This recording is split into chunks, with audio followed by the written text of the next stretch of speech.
ماشاءاللہ مسلسل کتنے دنوں سے آپ حضرات یہاں مشغول ہیں اور تقاضے پورے کرنے کی نیتیں کر کے تیار ہو رہے ہیں کہ جو جو تقاضے آئیں گے وہ پورے کریں گے. اللہ تعالیٰ اسے قبول فرماوے اور مدد فرماوے اور آسان فرماوے. تو نیتیں بھی کی ہیں اور ذمہ داریاں بھی لی ہیں. اب آخری بات یہ ہے کہ اللہ تعالیٰ سے استغفار کر کے اور دعا کر کے اس کو قبول کرانا ہے تاکہ اللہ تعالیٰ راضی ہو جائے. یہ آخری چیز ہے کہ دعا پر کام ختم ہوتا ہے.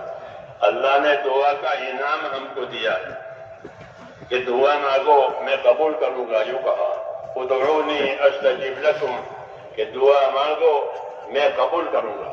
تو دعا مانگنے کا حکم دیا ہے اور قبول کرنے کا وعدہ کیا ہے. اب کیا رہا؟ اس لیے نبیوں کا یہی طریقہ ہے کہ وہ عمل بھی کرتے ہیں, ذمہ داری پوری کرتے ہیں, پھر آخر میں استغفار کے ساتھ اپنی اس کی قبولیت کی, اس کی آسانی کی دعا مانگتے. یہی ہمارا کام ہے. اس لیے کہا گیا ہے کہ دعا یہ مومن کا ہتھیار ہے. جب اس پر حالات آتے ہیں تو وہ دعاؤں سے ان حالات کو اللہ سے ہٹاتا ہے کہ اللہ تعالیٰ ان دعاؤں کے ذریعے ان کو ہٹائے. اس لیے کہا دعا مومن کا ہتھیار ہے. اس لیے دعاؤں کا بہت زیادہ اہتمام کرنا چاہیے, خصوصاً اس دور میں جس دور سے ہم گزر رہے ہیں.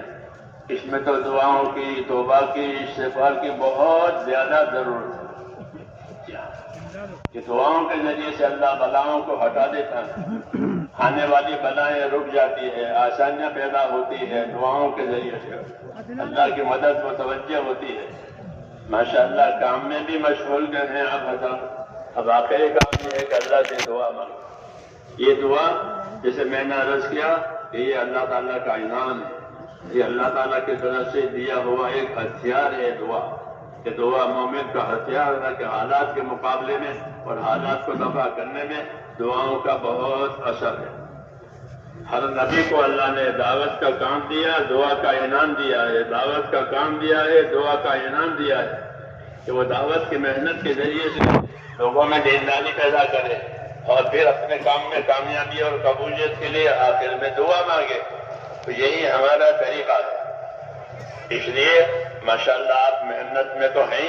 اب آخری عمل ہمارا یہ ہوا کہ ہم اس کے لیے اللہ سے دعائیں مانگیں گے, اپنے لیے دعائیں مانگیں گے, امت کے لیے دعائیں مانگیں گے, حق اور ہدایت دنیا میں عام ہو جاوے اس کے لیے دعائیں مانگیں گے, پریشانیاں بلائیں مصیبتوں کے دروازے بند ہو جائیں اس کے لیے دعائیں مانگیں گے. درجے کے ہر خیر کے لیے دعا مانگی جائے اور ہر شر سے اللہ تعالیٰ حفاظت فرماوے اس کی دعا مانگی جائے. حضور صلی اللہ علیہ وسلم نے ہم کو جس طرح دعوت کے کام کی ذمہ داری دی ہے کہ دیندار بنو, اس طرح دعا کے کام کا انعام بھی دیا ہے. بہت دعائیں سکھائی ہے, ہر کام کے لیے, ہر موقع کے لیے دعائیں سکھائی ہے تاکہ اس موقع کی خیر مل جائے. اور اس جگہ کی کوئی شر ہے تو شر بھی اللہ تعالیٰ پناہ دے دے. اس لیے ہم کو دعائیں سکھائی ہے. یہ دعا اللہ کے راستے میں نکل کر سیکھنی چاہیے اور موقع موقع پر اس کے مانگنے کا اپنے آپ کو عادی بنانا چاہیے. حضرت عمر رضی اللہ عنہ یہی بات کہتے تھے اللہ کے راستے میں جانے والوں سے کہ اپنے آپ کو خیر کے کاموں کا عادی بناؤ. کہ عادت ہو گئی کہ جو عمل ہوا اس عمل کے متعلق جو دعا ہے وہ دعا زبان پر آ جاوے. کھانا کھانا ہے تو کھانا کھانے کے بعد کی دعا آ جاوے. اسی طرح ہر موقع کی, کیوں کہ یہ سنت طریقہ ہے, یہ مسنون ترتیب ہے کہ اللہ کا شکر بھی دعاؤں کی وجہ سے کیا جائے گا, اللہ سے مدد بھی دعاؤں میں طلب کی جائے گی, اور ناگواریوں سے حفاظت کی دعا بھی اللہ سے مانگی جائے گی. اس لیے دعا بڑا کام ہے, اس کو سیکھنا ہے. اور دعا میں قبولیت آتی ہے قربانیوں کی وجہ سے کہ جتنی قربانیاں ہوگی اللہ کے دین کو پھیلانے کے لیے, سرسبز کرنے کے لیے, تو اللہ تعالیٰ دعاؤں میں قبولیت ڈالیں گے کہ اللہ تعالیٰ ان کی قربانی دینے والوں کی دعاؤں میں ایسی قبولیت ڈالیں گے جیسے نبیوں کی دعاؤں میں اللہ قبولیت ڈالتے ہیں. یستجیب لہم کما یستجیب للرسل, حدیثوں میں ہے لوگوں کو ڈرایا ہے کہ اللہ کے راستے میں کام کرنے والے، اللہ کے دین کی محنت کرنے والوں کو مت ستاؤ۔ حدیثوں میں ہے کہ اللہ کے دین کی محنت کرنے والے، اللہ کے دین کا کام کرنے والے کو مت پریشان کرو، کہ ان کو پریشان کرنے سے، ان کو ستانے سے، ان کے پیچھے پڑنے سے اللہ ایسا ناراض ہوتا ہے جیسا نبیوں کے ستانے سے ناراض ہوتا ہے۔ اور اللہ ان کی دعاؤں میں ایسی قبولیت ڈالتا ہے جیسے نبیوں کی دعاؤں میں قبولیت ڈالتا ہے۔ تو یہ ہمارے لیے اکرام کی بھی بات ہے، حفاظت کی بھی بات ہے۔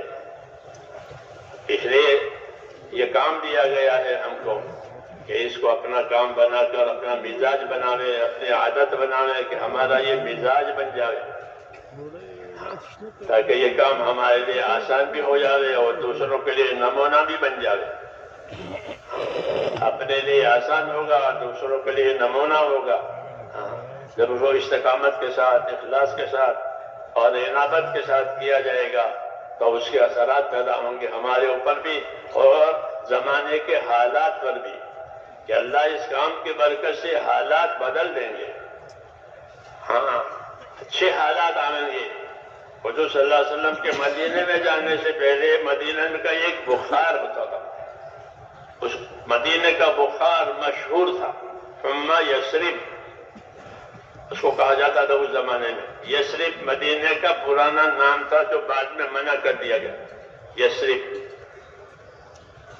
یثرب کا بخار یعنی مدینہ منورہ کا بخار بھی مشہور تھا۔ ہجرت کی تھی مہاجرین نے، تو بعض لوگ اس بخار میں آ گئے تھے، بلال وغیرہ یہ اس بخار میں آ گئے تھے، یہ مشہور تھا بخار۔ پھر حضور صلی اللہ علیہ وسلم کی ہجرت کی برکت سے اور وہاں دین کے پہنچنے کی برکت سے وہ بخار ختم ہو گیا۔ انصار مدینہ کے دو گروپ تھے، دونوں لڑتے رہتے تھے، دشمنیاں تھی، وہ دشمنی بھی ختم ہو گئی، تو معاشرت بھی ٹھیک ہو گئی اور موسم اور ماحول بھی صحیح ہو گیا۔ کام کی برکت ہے۔ آج بھی یہی بات ہے کہ اگر یہ ہمارا کام صحیح اصولوں کے ساتھ، صحیح ترتیب کے ساتھ ہوا تو اللہ تعالیٰ اس کی برکتیں ظاہر کرے گا، ماحول پر اثر پڑے گا، ہمیں لوگوں کے مزاجوں پر اثر پڑے گا، کہ جس کے اندر اس لیے اللہ سے امیدوار رہنا چاہیے، اللہ سے امیدوار رہنا چاہیے، اللہ سے اچھا گمان رکھنا چاہیے، اور اپنے آپ کو کام میں اصول آداب و اہتمام سے جیسے ہدایتیں دی جاتی ہے اس کے مطابق اپنے آپ کو پابند کرنا، اور پھر آخر میں اللہ تعالیٰ سے دعا مانگنا۔ یہ ہمارا کام ہے کہ کام ختم ہو رہا ہے تو وہ دعا پر ختم ہو۔ دعا اللہ کا انعام ہے۔ انفرادی دعائیں اس کا ہم عادی بنے، اجتماعی دعائیں تعلیم کے لیے ہیں۔ ابھی جو مل کر کے ہم دعائیں مانگیں گے تو یہ روز روز نہیں ہوگی، یہ تو اپنے موقع پر ہوگی اجتماعی دعا، لیکن اجتماعی دعا جو ہوتی ہے وہ انفرادی دعاؤں کی تعلیم دینے کے لیے ہوتی ہے۔